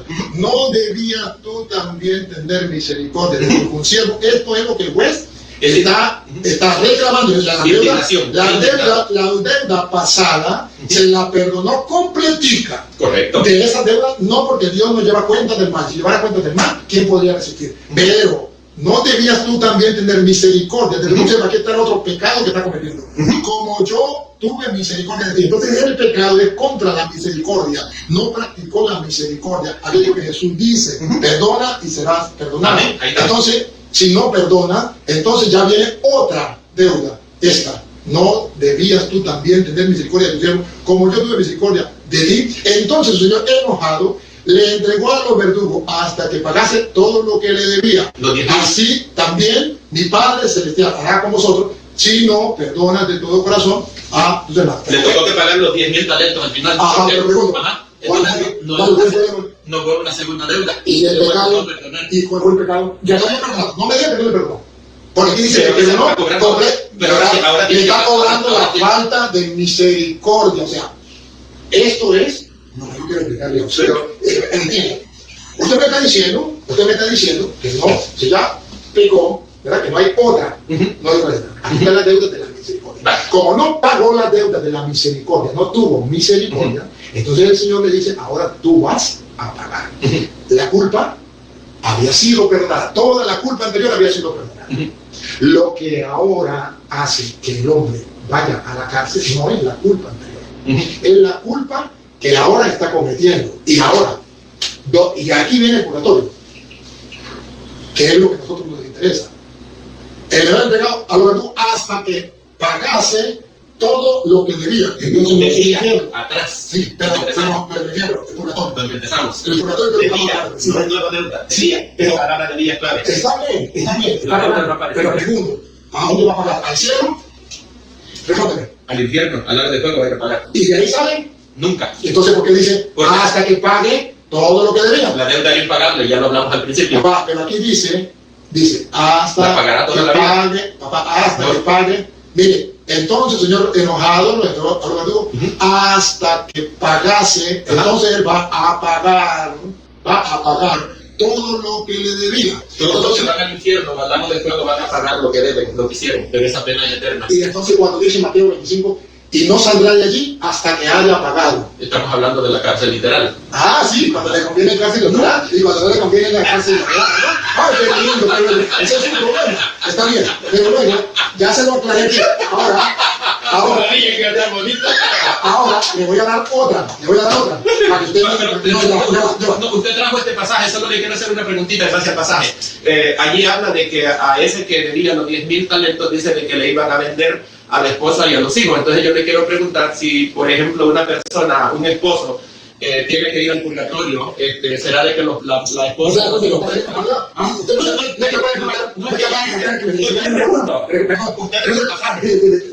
Pero no se da cuenta que usted nada, que el pasaje es otra cosa para sacarme. No se da cuenta. Pero no se da cuenta. Yo traje el pasaje, pero usted no se da cuenta, en su cabeza no le permite darse cuenta que me está diciendo para otro lado. No se da cuenta.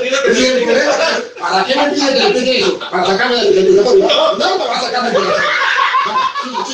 Ahora mire, la verdad que le voy a dar. Primero de Juan capítulo. Otra pregunta, si no sale de allí hasta pagar el último centavo, ¿y dónde quedan las indulgencias entonces? Las misas. Hasta que pague. Hasta que pague. Entonces, ahí es donde viene la súplica. Dicen, no saldrá de allí hasta que hayas pagado el último centavo. Claro. Pero entonces eso le toca a él. Pero las indulgencias, en caso de las indulgencias, pagan las otras personas. Ahorita, si quieres, ¿qué hacha que le hablo de la indulgencia? ¿Para dónde lo damos? Para San Juan capítulo 5, versículo 17. Son las 12 casos. Ok, San Juan, digo. 5, 17 de San Juan. Ok, San Juan 5:17. Ajá. Entonces aquí yo quiero mostrarle a usted que hay tres opciones. No hay dos. Permítame. Primera de Juan. O primera de Juan. Sí. 5. Sí. Sí, de ahí busco el versículo 17 y ahí va a salir todo el capítulo. Vamos. En el 17. En el 17 dice, Ajá. toda injusticia es pecado. Ajá. Pero hay pecado no de muerte. Sabemos que todo aquel que ha nacido del 16. Sí. El 16. Si alguno viene a su hermano a cometer pecado que no sea de muerte, pecado de muerte de que lleva al cielo o al infierno. Todo pecado lo lleva para el infierno. No. La pregunta, según lo que dice aquí. Ajá. Usted dice todo pecado lleva al infierno. Pero, ¿qué significa aquí cuando dice si un pecado que no sea de muerte? ¿Qué significa de muerte? Ajá. Para usted. Un pecado de muerte, para mí todos los pecados son de muerte. Para usted. Sí. Ahora para la Biblia. Sí, pero Para la Biblia. ya que me pidió que le explicara, déjeme terminar. Para nosotros un pecado que no es de muerte, ¿ok? Es un pecado que una persona débil en la fe comete, no ha negado su fe, pero está luchando con un pecado. Entonces no es todo pecado de muerte. ¿Ah? Entonces no todo pecado de muerte. Estamos hablando del pecado que no es de muerte, el que no ha negado la fe. Para mí el pecado de muerte es una persona que es un apóstata, una persona que no de eso habla Juan. Pero yo voy a la pregunta, escúcheme la pregunta. ¿Todo pecado es de muerte, lleva a la muerte? Sí. Listo. Segunda Segunda pregunta. ¿Hay pecado que no es de muerte? Sí, hay pecado que no es de muerte. Entonces no todos los pecados son de muerte. Sí, es que de nuevo... ¿Cómo entiendo? ¿Todo pecado es de muerte? Déjeme perdón. ¿Todo pecado de muerte? Le voy a explicar. Usted me explica porque la gente tiene que estar clara. Sí, pero yo no le explico, usted no me va a ya le voy a dar chance. Usted me quiere meter en su cajón y no funciona. Le voy a dar chance para que usted me responda. Pregunta, y usted escucha. ¿Todo pecado es de muerte? Voy a explicar. Usted me quiere meter en su cajón. No, yo lo que quiero es que la gente quede clara. Yo lo que dice la Biblia. Mire, lo que usted diga, lo que usted diga, No tienes que cuidar. A la gente también. Lo que diga la Biblia. Lo que vamos a cuadrar según lo que dice la Biblia. Todo pecado es de muerte. Al final todo el pecado lo va a llevar a la condenación si no se arrepiente. La pregunta, ¿todo pecado es de muerte? Sí, todo pecado es de muerte. Segunda pregunta. ¿Hay pecado que no es de muerte? Sí, cuando no ha negado. Entonces no todo pecado es de muerte. Está bien, listo, ya. Okay. Ahora, pero me gustaría que vayamos al contexto. Sí. Porque Juan, de lo que... No, la pregunta mía es esta. La pregunta mía es que lo hace una pregunta. Usted me va a responder. Leo y le hago la pregunta. Si alguno viene su hermano cometió el pecado que no sea de muerte. Ahí está, no apostasía. Eso lo dice aquí. Pero eso lo dice el contexto. Si alguno hermano cometió un pecado que no sea de muerte, entonces aquí hay pecado. Un débil en la fe. Aquí hay pecado que no es de muerte. Sí, un débil en la fe. Pero no ha negado. No es de muerte. Porque él mantiene su fe. Y yo me muero. En este momento me muero. Yo cometí un pecado. Sí, cometí un pecado. Yo cometí un pecado. Que no sea de muerte. No es de muerte espiritual. Pero lo cometí. Sí. Cometí un pecado. Que no es de muerte. ¿A dónde me voy? Yo me Al muero. cielo. Usted va al cielo. Y Apocalipsis 21:17, en el cielo no entra nada manchado. Apocalipsis 22:14 le dice a usted de lo que están en el cielo. ¿Qué hacemos con los 21? Le voy a explicar por el 21:17, que nada inmundo entrará en el reino de los cielos. Okay. Cuando usted va a Apocalipsis 22:14, usted encuentra que los que están en la Nueva Jerusalén en el cielo es porque han lavado su ropa en la sangre del Cordero. Lo mismo le dice a usted Apocalipsis capítulo 7. Eso es verdad, pero recuerde que yo me morí. Pero recuerde que yo me morí y no me arrepentí de ese pecado. Yo le dije, yo me morí en ese pecado. Yo me morí y no me arrepentí. No me quise lavar en la sangre del Cordero. Pero usted se lavó cuando pero no quise, yo el Salvador de su vida. No es que lo quiso, quizás fue que no le quedó tiempo. Pero en el momento yo rechazo. Entonces usted está negando su fe. Entonces yo morí en un pecado que no es de muerte. Entonces es de muerte. No, si usted no se quiere arrepentir, pero si yo muero en un pecado, porque aquí quiere arrepentirse. El arrepentimiento es un requisito. Pero aquí dice, si una persona muere de pecado que no es de muerte, hay pecado que es de muerte y hay pecado que no es de muerte. Que lo lleva a la muerte espiritual. Bueno, es muerte espiritual. Pero ¿cómo me dice que una persona con pecado? Ya, listo. Muéstrame dónde dice que una persona con pecado puede entrar al cielo. Porque yo digo, yo cometí un pecado que no es de muerte. Ya, listo. Y quedemos claros, no vamos a discutir más. La Biblia dice, primera Juan 5:7. Primera Juan 5:7. Miren, hermanos. Yo digo aquí en San Juan, dice, si alguno viene un hermano cometer pecado que no es de muerte, ese pecado lo cometí yo. No es de muerte. Y me muero. ¿Para dónde me voy? ¿Para el cielo o para el infierno?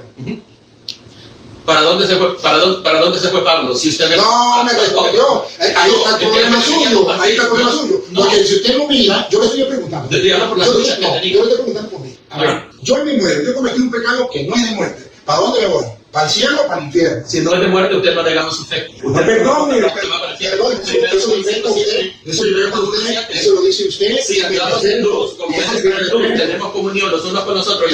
Pero él también dice que anda de una recta. Por eso estamos hablando que sí que ahora no, Juan dice que sí que Juan dice perdón, aquí dice que sí. Es que cuando habla de Juan, que no peca, está hablando del pecado como práctica.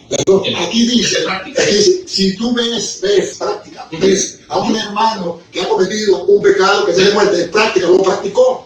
Sí, pero no es lo mismo caer en pecado que vivir practicando el pecado. Pero yo no caí en pecado, yo cometí pecado. Eso me gusta, cayó en pecado. No es lo mismo caer en pecado que vivir practicando el pecado. Caí en pecado. Caí en pecado. Caí en pecado y morí en ese pecado. Entonces hay diferencia. ¿A dónde me voy? Morir en el pecado. ¿A dónde me voy? ¿A dónde me voy? Usted se va para el cielo porque la sangre de Cristo. Listo. Entonces yo puedo cometer pecado y voy para el cielo porque ya Cristo con su sangre me limpió. Esa es su teoría y se la respeto. Pero yo quería saber cuál era su mensaje. Que sepa que ese no es el pensar de la iglesia. Ese es el pensar suyo, pero no es el de la iglesia. Y se le perdona. Pero yo quería llegar a dónde, porque yo no lo conozco a usted, y yo quiero conocer cuál es la enseñanza suya y dónde discrepamos. Porque estamos debatiendo algo y no nos conocemos porque usted tiene un pensamiento a los otros protestantes. Entonces, yo tengo que saber, ya se lo doy y terminamos. Le doy chance para que usted lo explique y luego yo lo explico y ya terminamos. Miren, hermanos, es que yo no sabía que uno podía morir en pecado y irse al cielo porque ya Cristo lo limpió y nos purificó. Eso no lo sabía yo, me lo acabo de enterar por el hermano, y él dice que es así. Bueno, está bien. Entonces aquí diríamos, pues yo voy a cometer muchos pecados, que no sean de muerte. Y no hay ningún problema porque yo no voy para el cielo. Listo. Y luego, pues, quien tendrá que decirme quiénes son los pecados de muerte o no de muerte, pues será él. Porque la Biblia no dice estos son los pecados de muerte y estos no. El pecado de muerte está lista y el pecado no de muerte está listo. Eso lo va a decir él porque él sabrá. Pero yo no lo sé, ni la Biblia lo dice.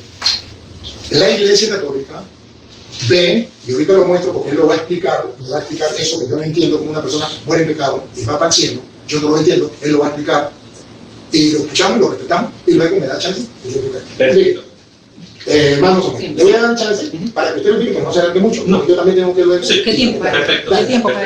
¿Cuánto tiempo? Mira, ¿cuánto tiempo me quiere dar? Sí. Y ella que me diga. A las 12 tenemos que estar. Sí, perfecto. Tres minutitos. 3 minutitos. Sí, 3 minutitos. Sí, nuestro versículo clave es segunda Corintios 5:21, donde dice que al que no conoció pecado, Dios lo hizo pecado para que nosotros, los pecadores, fuésemos hechos. Esa palabra hechos es clave, porque nosotros no somos justos. Pero dice que para que seamos hechos, justicia de Dios en Cristo. Dice Romanos 4:25, de que Cristo Jesús fue entregado por nuestras transgresiones y resucitado para nuestra justificación. Entonces yo tengo una justicia externa, no una justicia interna. Cristo Jesús dice Pablo que de modo que si alguno está en Cristo, nueva criatura es, las cosas viejas pasaron y aquí todas son hechas nuevas. Dios me ha salvado a mí para que yo sea cada día transformado a la imagen de Cristo. Cuando yo acepto a Cristo como Señor y Salvador de mi vida, ocurre lo que dice Romanos capítulo 5, versículo 1, justificados pues por la fe, tenemos paz para con Dios por medio de nuestro Señor Jesucristo. Entonces yo soy justificado de la culpa del pecado en el momento que yo acepto a Cristo, pero ahora estoy en un proceso de santificación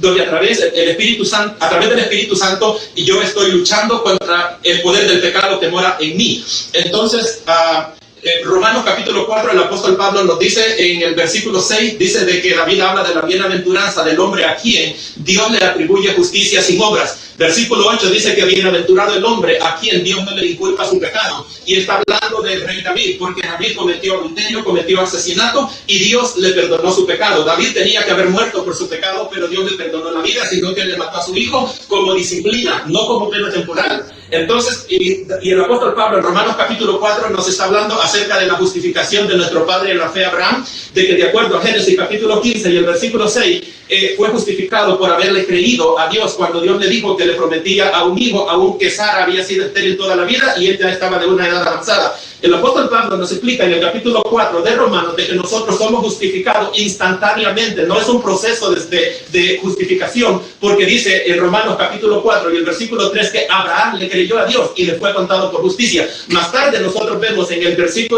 capítulo 22 y el capítulo 17 de Génesis tiene lo que es la circuncisión, que es un equivalente de lo que es el bautismo. Abraham fue justificado en el capítulo 15, versículo 6, la circuncisión vino como señal, así como nosotros recibimos el bautismo. Génesis capítulo 22, nosotros encontramos la fe de Abraham siendo probada, y de esto es lo que hace referencia a Santiago, en el capítulo 2 y el versículo 24, cuando dice de que Abraham no fue justificado solamente por la fe, sino que también por las obras. Pero Santiago está haciendo referencia al capítulo 22 de Génesis, donde Dios probó la fe de Abraham. Mi fe va a ser probada también, así como dice Efesios capítulo 2, versículo 8 y 9 al 10, de que somos salvos por gracia, por medio de la fe. Esto no de nosotros, sino que es un don de Dios, no por obras para que nadie se gloríe. Pero dice el versículo 10, ojo, y dice que hemos sido creados en Cristo para buenas obras, las cuales Dios preparó de antemano para que andemos en ellas. Y entonces vemos cómo Santiago y Pablo no se contradicen, porque están hablando, uno está hablando de la fe que nos justifica delante de Dios y el otro está hablando de las obras que nosotros hacemos como resultado de haber sido salvos. Entonces yo tengo que vivir una vida de obediencia y una vida de santidad, pero la sangre de Cristo me limpia a mí en todo pecado. Dice el último cita que voy a dar, Romanos capítulo 8, verso 28, el versículo 30, dice que a los que aman a Dios todas las cosas obran para bien, porque a los que antes llamó, a esto justificó, a esto dice que a esto llamó, a esto santificó y a esto glorificó. Nosotros creemos que en el momento de la muerte nosotros somos glorificados, así como dice 1 Corintios capítulo 15, versos 51 al 53, dice de que Pablo, a la verdad les digo un misterio, no todos moriremos, pero todos seremos transformados en un abrir y cerrar de ojos cuando suene la trompeta. Dice que esto corruptible se vestirá de incorruptibilidad, así que nosotros creemos en una purificación del pecado por una transformación que el Señor va a hacer, quitando este cuerpo que es el culpable de todo el pecado que nosotros cometemos y eliminándolo, y no vamos a pagar nuestra deuda encerrados en una cárcel siendo quemados, ¿verdad?, para pagar el pecado. La manera que lo vamos a pagar es que Dios nos va a transformar en un abrir y cerrar de ojos, y por eso nosotros no creemos en el purgatorio. Muy bien, ya escucharon lo que digo, que se fue con las obras y las obras, pero dejó a un lado porque estábamos hablando del purgatorio. o de lo que era el perdón, que si yo cometo pecado, voy a ir al cielo teniendo pecado. Se le respeta. Pero entonces, el ministro todavía empezamos de Juan, y ya todos lo escucharon. Ahora yo simplemente voy a decir lo que dice aquí la Biblia. Dice, 5, ¿está Juan? ¿Sí, no? Juan, primera de Juan, ¿sí? 5:16. Ah, y si yo... Oh, no, perdón, es otra cita, es de Romanos. Sí, es de Romanos. Ahorita voy para ahí, ahorita. Entonces yo quiero aclararle que eso es muy, muy bonito. Ese evangelio es muy bueno, muy lindo, el de Samuel. Yo puedo pecar. Y además yo mismo te puedo decir, el pecado es de muerte. Yo puedo decir, porque yo estoy haciendo un pecado que no es de muerte. Mire, pero ese pecado para mí no es de muerte, porque ¿quién va a decir que es de muerte? Y si muero con un pecado que no es de muerte, me voy a ir para el cielo. Esa religión está muy bonita, si quieren vaya con ella. Pero en la religión que yo estoy, me dice lo que dice la Biblia, no lo que yo invente o lo que tú quieras decir. Dice, si alguno viene a un hermano a cometer pecado que no sea de muerte, entonces aquí ya la Biblia me está diferenciando un pecado que no es de muerte. Y cuando es un pecado que yo, por ejemplo, morí en un pecado que no es de muerte, aquí Dios me permite pedir. Pedirá. Y Dios le dará vida. Entonces significa que fue justificado por Cristo. Y entonces, ¿por qué dice pedirá y Dios le dará vida? ¿Acaso Cristo ya no lo justificó y le dio vida? Entonces, ¿por qué tengo que pedirle a Dios por esa persona que murió en pecado, que no es de muerte? Si ya Cristo lo justificó. Si aquí dice, pedirá y Dios le dará vida. Entonces, ¿no sirvió la sangre de Cristo? ¿O qué pasó? No, es que Él puede decir lo que quiera, pero yo me centro en la palabra de Dios, porque yo soy creyente en la palabra de Dios. Y respeto a Samuel porque lo creo mucho y le he portado muy bien, y ha hecho las cosas muy bien. Pero solamente quiero dejarle a Samuel, si quiere buscar la Biblia, dice que si ha cometido un pecado de muerte, no puede ir al cielo. Pedirá a Dios y Dios le dará vida. Entonces, tengo que orar por esa persona que murió para que Dios le dé vida. Todo es en vida, ahí. No, Nadie está muerto ahí. Perdón. Ahí nadie está muerto. Perdón. Yo le estoy hablando de yo que morí en pecado. Yo morí en pecado. Yo morí en pecado que no es de muerte. Eso es lo que usted no me quiere entender. Yo morí en pecado que no es de muerte. ¿Qué me dice la Biblia? Si usted ve que es un pecado que yo morí, es un pecado de muerte, pedirá y Dios le dará vida. Y usted me dice, no, pero es lo que están vivos. Entonces yo no puedo orar por los asesinos. Usted puede orar por Y entonces aquí me dice que cuando es un pecado que no sea de muerte, yo puedo orar para que Dios le dé vida. Esto es para los que cometen pecados que no sean de muerte. De los hermanitos de los que no sean de muerte. Porque si es un asesino y esto y va al infierno, ya no puede. Porque si usted me dijera, esto es en vida, esto quiere decir que yo no puedo orar por los malos. Porque ya dice aquí, por los que son de muerte no hay que orar. Por los que están pecados, que no sea de muerte, pedirá. Y Dios le dará vida. Por los que están en pecado, aquí sin morir. Que están aquí en la tierra, cometiendo pecado, que no sean de vida, hay que orar. Según usted. Esto es para los que cometen pecado, que no sean de muerte. O sea, que si hay una persona que ha cometido un pecado de muerte, yo no puedo orar para que Dios le dé vida, según dice usted. Pero lo que dice la Biblia es distinto. Usted le puede añadir, le puede poner adorno, y eso, pues yo se lo respeto. Pero yo lo que quiero decir aquí es que no puede ser aquí terrenal, porque aquí terrenal podemos nosotros orar por todas las personas que han cometido pecados, tanto pecados graves como pecados veniales, pecado grave, pecado de muerte, pecados veniales que no son de muerte. Podemos por todo para que un día se conviertan. Eso es aquí. Pero cuando uno muere, uno puede orar por la persona que cometió un pecado que no es de muerte, pedirá a Dios y Dios le dará vida. Esto sí quiere decir que no puede ir al cielo por un pecado que no sea de muerte, como dice. Porque entonces, ¿para qué le pedimos a Dios que le dé vida? Si ya Jesucristo le dio vida. Esto quiere decir que aquí se vuelve a tomar la de Mateo 18, 23. Ya Dios me perdonó la deuda, pero si yo no tuve misericordia, tengo que ir a pagar. Entonces, no puedo ir al cielo, como él dice. No puedo ir al cielo tranquilamente, a pesar de que ya fui justificado, perdonado totalmente la deuda. Tengo que ir a pagar y de ahí saldré cuando pague el último centavo, según dice Mateo 5, 25. Saldrá cuando pague el último centavo. Entonces, ahí es donde nosotros decimos que existe el purgatorio. Y por eso oramos por los difuntos. Y si usted quiere ver que hay oración por los difuntos, en Macabeos capítulo 12, versículo 40 en adelante, y termino leyendo esa y otra, que a lo mejor ellos no saben, pero no, la de Macabeos sí, la otra no creo. La otra no creo. Una creo la de Macabeos, y con esta voy a terminar. Porque lo de Macabeos, ya, lo de Macabeos. ¿Se lo busco y se lo leo? ¿Usted lo tiene ahí? Segunda Macabeos 12, 39 a 46, ¿verdad? 12 de 40. Va, segunda Macabeos. Aquí está. Va, permítame. Ya lo tengo aquí. Ok, 12. Bueno, ya la Biblia no era. No, Ya la tengo que decir. ok. Vamos a leerlo de 43. Ajá. Después de haber reunido entre los hombres cerca de 2000 dramas, lo mandó a Jerusalén. Ya había cometido un pecado. Ya lo hemos desde 40. Para 40 para leer. No, pero déjale allí porque ahí no te contexto. Esa parte Después no- de haber reunido entre los hombres cerca de 2000 damas, lo mandó a Jerusalén para ofrecer un sacrificio por el pecado, Ajá. orando muy hermoso y notablemente, pensando en la resurrección. Pues de no esperar que los soldados caídos resucitaran, había sido superfluo y necio rogar por los muertos. Aquí está orando por los muertos, los dedos de 40. ¿Cuál era el pecado? A eso quiero preguntarle cuál es el Entonces pecado. encontraron bajo las túnicas de cada uno de los muertos objetos consagrados a los ídolos que la ley prohíbe de los judíos. Correcto. Fue entonces evidente para todos qué motivo había sucumbido. ¿Por qué motivo? Había sucumbido Ajá. aquellos hombres. Ajá. Bendijeron pues todos las obras del Señor juez justo, que manifiesta las cosas ocultas, y pasaron a la súplica, Sí. rogando que quedara completamente borrado el pecado cometido. ¿De quién? De los muertos. El valeroso Judas recomendó a la multitud que se mantuviera limpio del pecado, a la vista de lo sucedido por el pecado de los que habían sucumbido. Después de haber reunido entre sus hombres cerca de 2000 dramas, lo mandó a Jerusalén para ofrecer un sacrificio por el pecado, orando muy hermoso y notablemente, pensando en la resurrección, pues de no se esperar que los soldados caídos, muertos, resucitaran, había sido superfluo y necio rogar por los muertos. Mas si consideraba que una magnífica recompensa estaba reservada a los que duermen piadosamente, era un pensamiento santo y muy piadoso.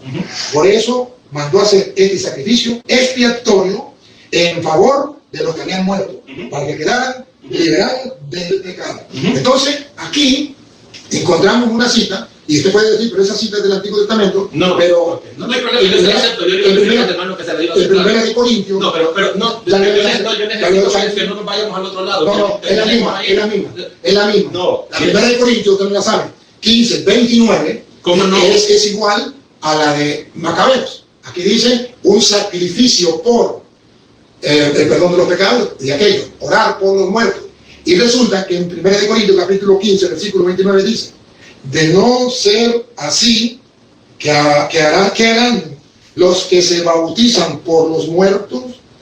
Hacían algo por los muertos, se bautizaban por los muertos. Si los muertos no resucitan, lo mismo que Judas decía, si los que murieron no resucitan, porque vamos a orar por ellos. Si los muertos no resucitan de manera alguna, ¿por qué bautizarse por ellos? Entonces San Pablo dice que hay una manera para ellos de orar por los muertos, ofrecer algo a Dios por los muertos, que nosotros ofrecemos misa por los muertos, oraciones por los muertos, porque ahí, dice Pablo, si los muertos no resucitan, ¿para qué vamos nosotros a orar por los muertos? Dice Macabeo, y Pablo dice, ¿y para qué bautizarse por los muertos si los muertos no resucitan? Entonces, podemos hacer algo nosotros por los muertos. Entonces, hermano, solamente concluyamos porque Sí, yo ahorita, por favor, voy a responderle a eso que pasadas. Usted Yo ya conocía, yo te pensó que no conocía. Como dice, te vamos a empezar por el final. Sí. Primera Corintios 15, 29 no está hablando de purgatorio. Primera Corintios 15, 29 está hablando de lo que los mormones practican, de que ellos creen de que la persona a través del bautismo se va a salvar, que comparten la misma postura con los católicos, que a través del bautismo la persona, los pecados le son perdonados.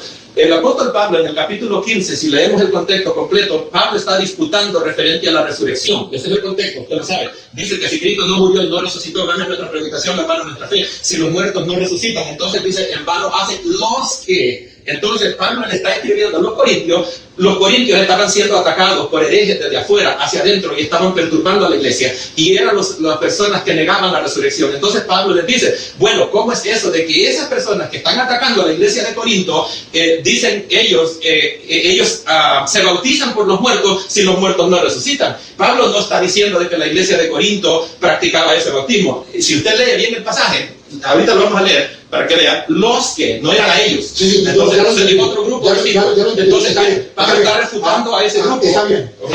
Entonces vamos a ir a Macabeo. Vamos a Macabeo. Ok.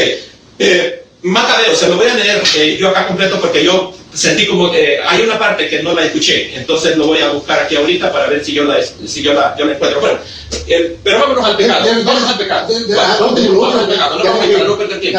Nos vamos al pecado. ¿Cuál fue el pecado que cometieron estos soldados? Estos andaban, yo en la Biblia latinoamericana, si no me equivoco, o es otra versión, que es versión católica, dice que ellos andaban idolitos adentro de su vestimenta, objetos sagrados a los dioses de Yamia. Ok, ahora le voy a preguntar yo a usted, si la idolatría es un pecado mortal o no. Es un pecado mortal. Va. El pecado mortal no está definido en la Biblia. ¿Qué es un pecado mortal? Que lleve al infierno. Ajá. Pero la idolatría es pecado mortal. Es un pecado mortal. Va. Entonces, si es un pecado mortal, entonces esas personas para las cuales Judas Macabeo hizo las ofrendas, esos no iban para el purgatorio, esos iban directamente para el infierno. Y las ofrendas de él son... Usted tiene una confusión. No. Usted tiene una confusión. Usted piensa que el pecado mortal es aquel que lleva al infierno. Correcto, eso es lo que enseña la iglesia. El pecado mortal es un pecado grave que usted comete. Pero ¿quién va al infierno? Eso solamente lo sabe Dios. Y nosotros no podemos. Si usted lee, por ejemplo. Pero los idólatras van para el infierno. Pero fíjese una cosa. Los idólatras cometen, van a la condenación. Por eso murieron con su cuerpo. Lo que pasa, yo voy a hablar de esta como usted dijo, que murieron. Acá para usted entender lo que es la iglesia habla de condenación. La iglesia dice, si usted comete pecado de la tierra, usted se condena. ¿Sí? Eso sí. Pero no dice usted va para el infierno, que es la diferencia entre nosotros. Porque para nosotros, condenación lleva dos connotaciones. Se condena el que va para el purgatorio y se condena por va para el infierno. Entonces yo no puedo decir, no hay un pecado. Usted no me puede mostrar un pecado y diga, estos pecados, lista de pecados que van para el infierno. Listo, quita, no, eso no puede. Y quiero aclarar algo. Entonces, nosotros decimos, el pecado, todo pecado lleva a la condenación. Todo pecado. Y ahora, estos pecados llevan a la muerte eterna. Hay pecados que no sabemos qué son. Y hay pecados que no llevan a la muerte eterna. Pero todos llevan a la condenación. Uno, condena significa van a ir a un juez y el juez va a dictar una sentencia. Uno para el purgatorio y otro para el infierno. Entonces usted me dice, ahí los macabeos están condenados, sí. Al infierno, entonces no sé. Quiero aclarar algo que usted no pudo comprobarme con la Reina Valera y tuvo que acudir a los libros deuterocanónicos para poder ir a no pude, no me detuve en Juan, primero Juan 5, 17, no dígame mentiras, me detuve en Juan 5, 17, que usted sacó el cuerpo y dijo que podíamos ir al cielo con pecado, que eso no lo cree ni su papá.